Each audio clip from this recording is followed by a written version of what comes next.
It's my little gardening coat, well, little gilet. Okay, well, you're very welcome to Imbolc in the cottage on this beautiful sunny day.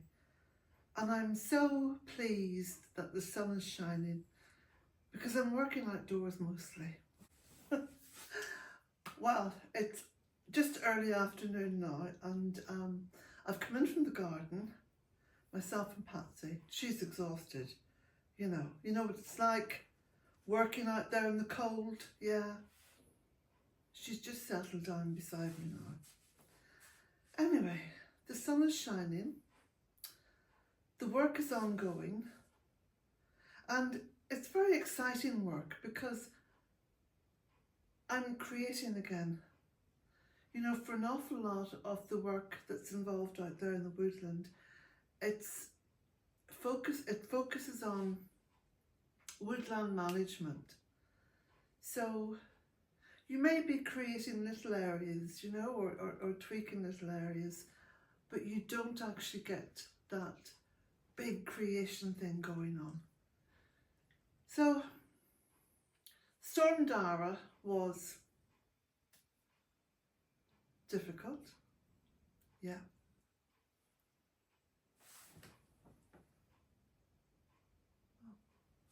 Sorry, I was just checking something there on the wall. It's the light, it's the light. So tomorrow is the solstice eve, and Saturday is the solstice, well, the calendar solstice, you know. And there's been a wonderful month leading up to this because apart from Storm Dara, we've had the most beautiful moon, the most beautiful clear skies, and the moon has been really powerful. You know, it's the last moon of the calendar year, the meteorological calendar year, and it's just magical, yeah. I'll be honest and say, over recent weeks and months, I've been terribly upset about what's been going on in the world.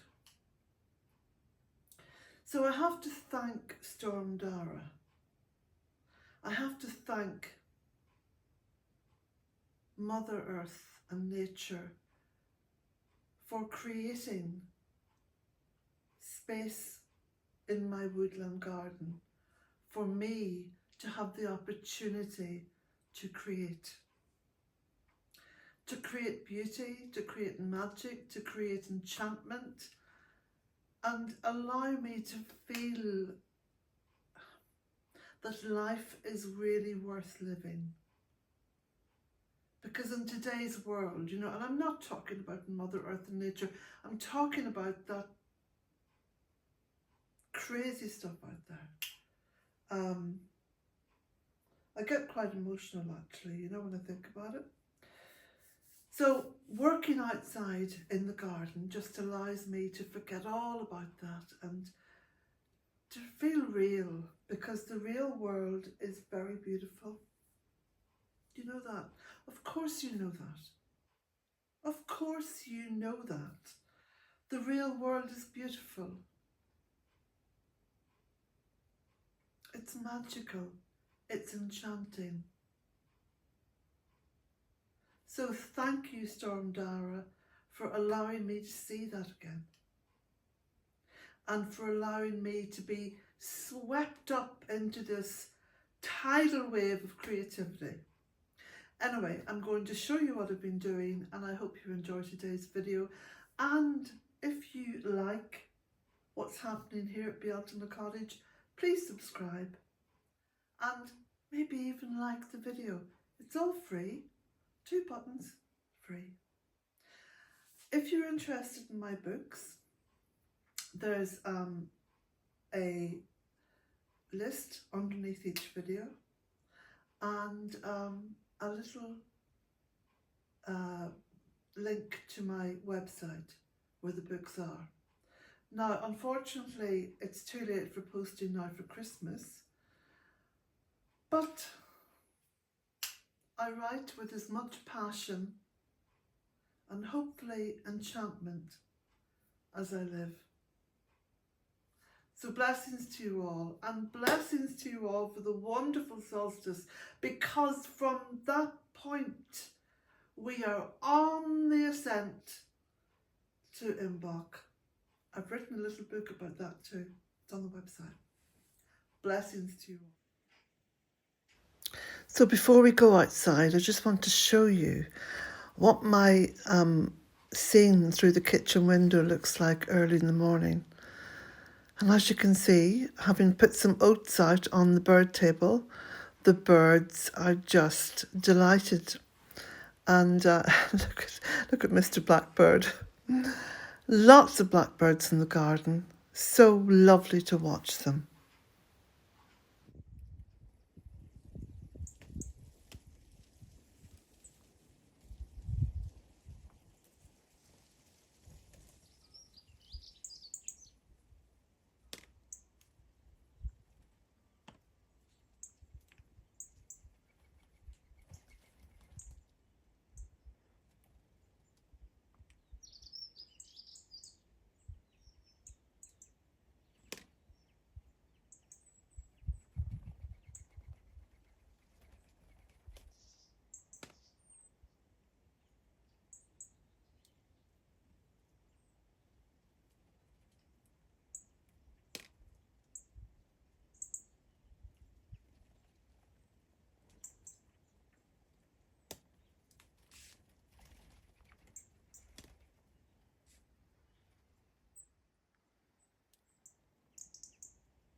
So this is the view from inside the repurposed polytunnel.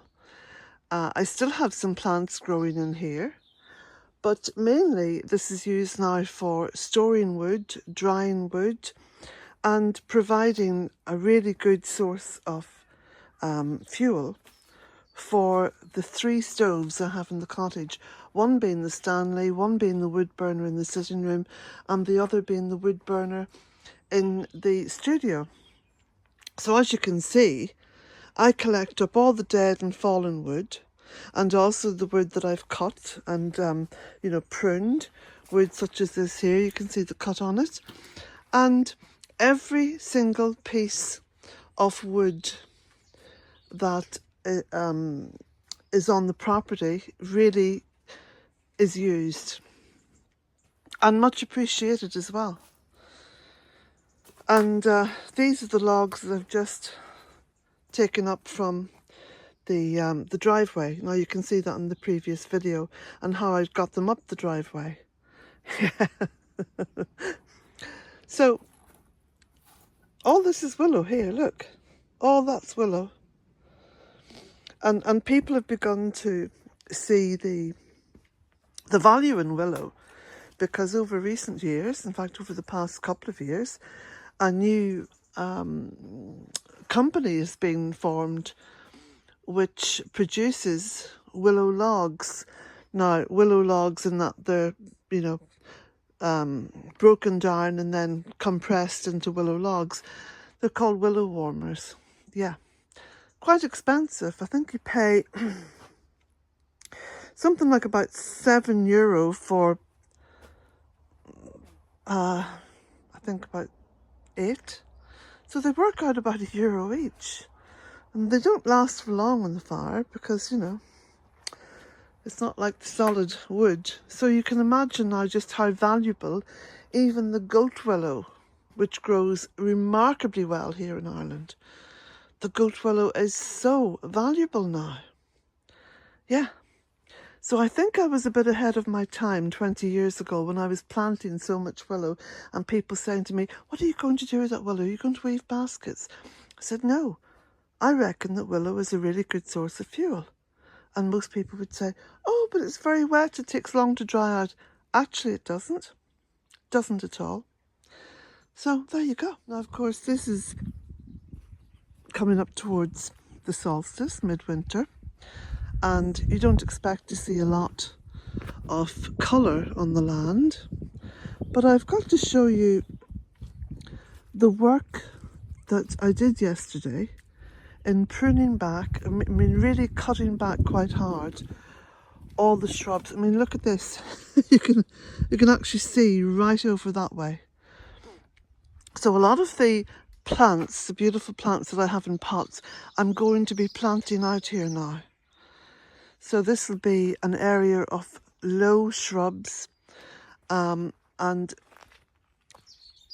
then one is able to see into the actual woodland, which I think is just going to give a new dynamic, a new perspective to Beelzna Cottage.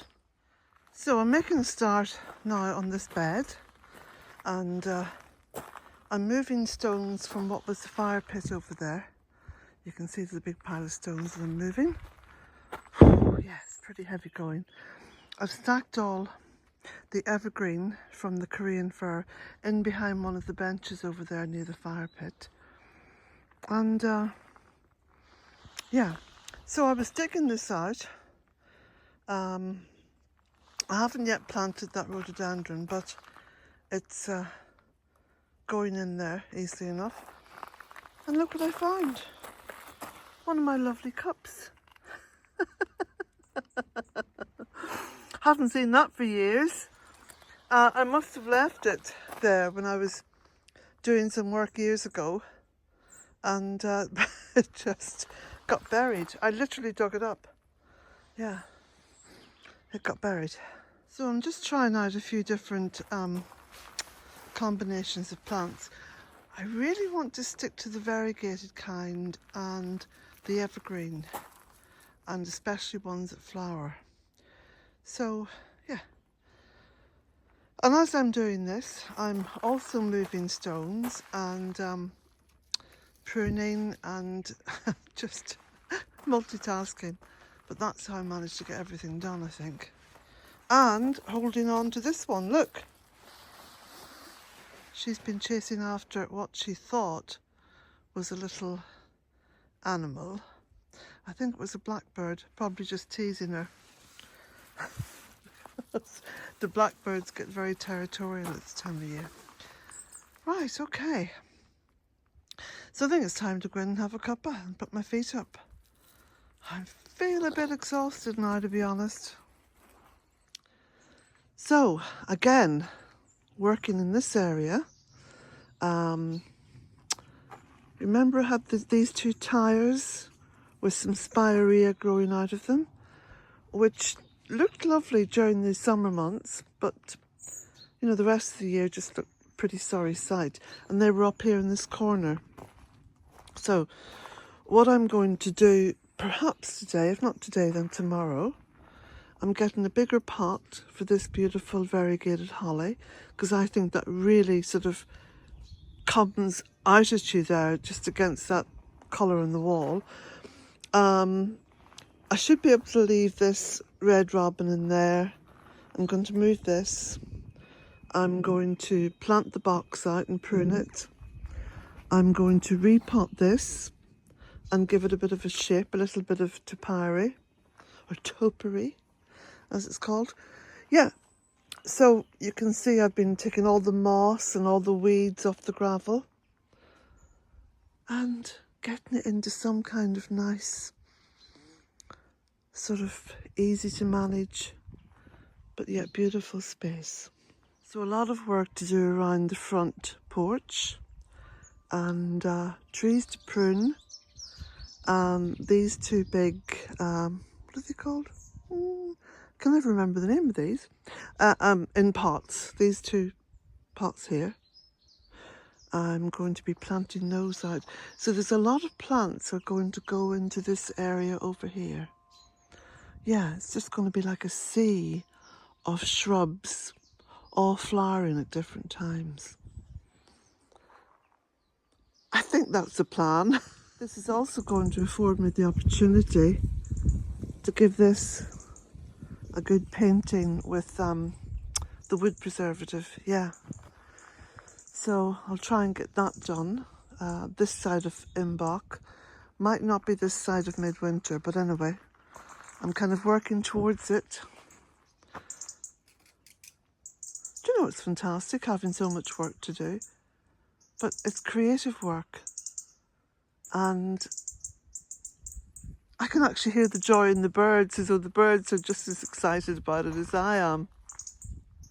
So here I am, continuing the work, and I've got a fair bit done. The thing is that everything I plant, I've got to clear out as many roots and things underneath as I can. And I'm building a little stone wall at the same time, levelling off the ground, clearing the weeds from around the stone wall. Just pull back a wee bit. Burning off a few little bits and pieces of weeds too while I'm at it. And at the same time deciding where each plant is going to go. So I've just put in this pieris here, and I've put some special,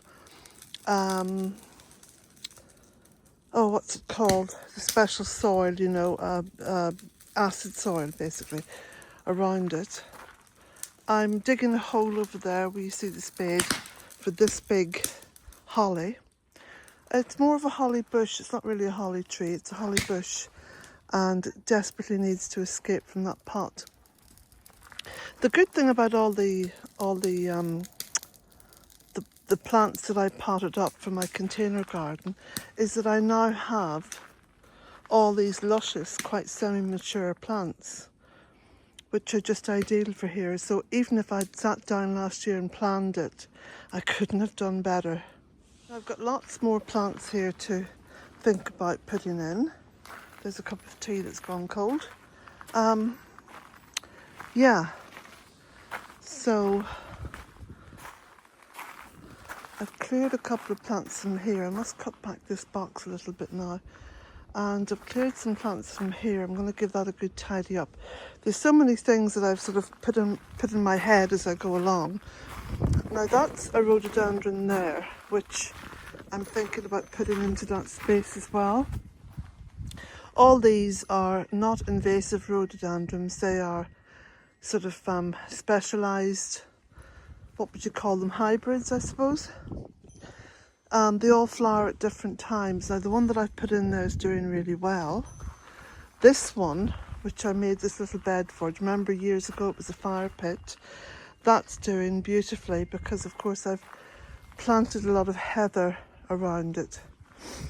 So yeah, I'm quite excited and feeling very optimistic about all this. I mean, it's time for a change anyway. There's another pieris I think could go in there. And there's some beautiful euphorbia, which again is trying to escape that pot. So that could go in there as well. Now again, I'm planting fairly close together, as is my wont, simply because all this ground here is sort of infested, although that's not really the right word because I don't look upon plants as infestations, but it's, shall we say, very full of, sorry, excuse me a moment. Yeah, sorry about that, just wiping my nose. Full of ground elder. So wherever I do plant, like I say, the closer you can plant, the less space and light there is for the ground elder to come up. So yeah, that's what I'm doing. And at the same time, this big pile here, which doesn't really need to be a habitat pile now because I've got so many others of them, I'm slowly moving that onto other habitat piles, so kind of thatching what I already have. So I've just planted this box here. I'm going to trim all that down. As you can see, that was desperately trying to escape the pot as well. Most of these plants are more than ready to go into the ground. So happy so far. I mean, I'm just very happy being out here working anyway. But yeah, I'm beginning to visualise the spring and the summer. And I'm going to be putting some bulbs in there as well. Yeah. Oh, I am excited. Look at the lovely winter sky. Isn't that beautiful?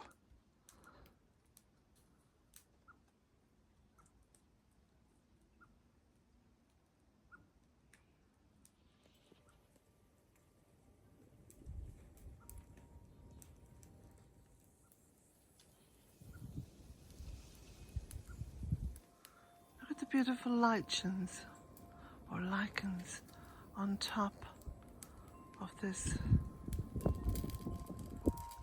wood.